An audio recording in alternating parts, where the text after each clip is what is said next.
இந்த அண்டர்ஸ்டாண்டிங் வந்து டாடாலேயே நிறைய கிடைச்சிருச்சு. ஸோ அந்த பாண்டிங் இருந்ததுனால ஸ்டார் வந்து படம் அப்ரோச் பண்ணும்போது நீங்கள் தான் பண்ணுறீங்களான்னு கேட்டே பண்ணார். ஸ்டாருமே அவங்க நினச்சதை விடவே அந்த படம் வேறு மாதிரியான ஒரு ஸ்கேலில் வந்துச்சு. ஸ்டார்லேயுமே எங்களுக்குள்ள பயங்கர ஒரு அண்டர்ஸ்டாண்டிங் இருந்தது. நான் என்ன பண்ணுவேன்னு தெரியும், நான் என்ன மாதிரி ஷார்ட் வைப்பேன், நான் ஒரு ஷார்ட் பிளான் பண்ணிவிட்டு ஒரு லைட்டிங் பிளான் பண்ணிவிட்டு ஹேண்டில் ஷார்ட்டில் ஒரு ஹேண்டில் ஃபீல் எடுத்துடலாம் அதை அப்படின்னு நான் பிளான் பண்ணி வச்சுருப்பேன். கவின் அப்படி தான் வருவாப்பில்.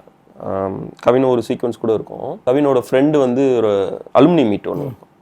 அந்த அலுமினி மீட் கூப்பிட்டு போகிற ஆக்சிடென்ட்டில் கூப்பிட்டு போகிறது கவினுக்கே தெரியாமல். அந்த சீக்வன்ஸ் வந்து நான் எப்படி பிளான் பண்ணேன்னா, லைட்டிங் ஸ்கீமாக ரொம்ப ஒரு மாதிரி ஒரு கிரிட்டியராக ஒரு மாதிரி அந்த ஏரியா ப்ளசண்ட்டாக இருக்கணும்.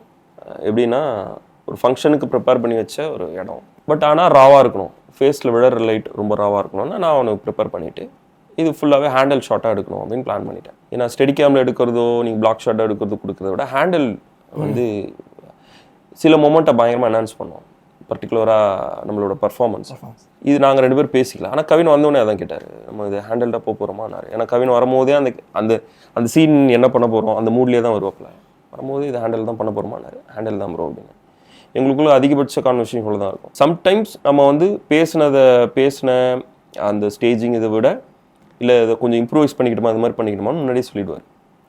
ஓகே இது பண்ண போகிறீங்களா, ஓகே இப்போ நின்றுட்டே பேசினா நல்லாயிருக்குன்னு ஃபீல் பண்ணுவேன், சரி அப்போ நான் கொஞ்சம் மாடிஃபை பண்ணிக்கிறேன், கொஞ்சம் வெயிட் பண்ணுங்கன்னு சொல்லிட்டு அதை கொஞ்சம் மாடிஃபை பண்ணிவிட்டு கேமரா மூவ்மெண்ட்டையும் கொஞ்சம் மாடிஃபை பண்ணிக்கிட்டு அது பண்ணி கொடுத்துருவோம். நம்ம ஃப்ரேமில் இருக்கிற தப்பான விஷயங்கள் நிறைய விஷயத்த அவங்க சரி பண்ணிவிடுவாங்க.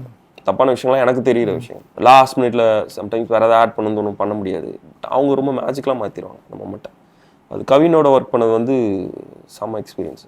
எல்லா ஷாட்டுமே பார்க்கும்போது டேக் அப்போ நம்ம படித்தது நம்ம விஷுவலைஸ் பண்ணது அதை விட மேஜிக்கலாக மாற்றுற மொமெண்ட் கவின் கிட்ட பயங்கரமாக இருந்துச்சு அந்த டைமில்.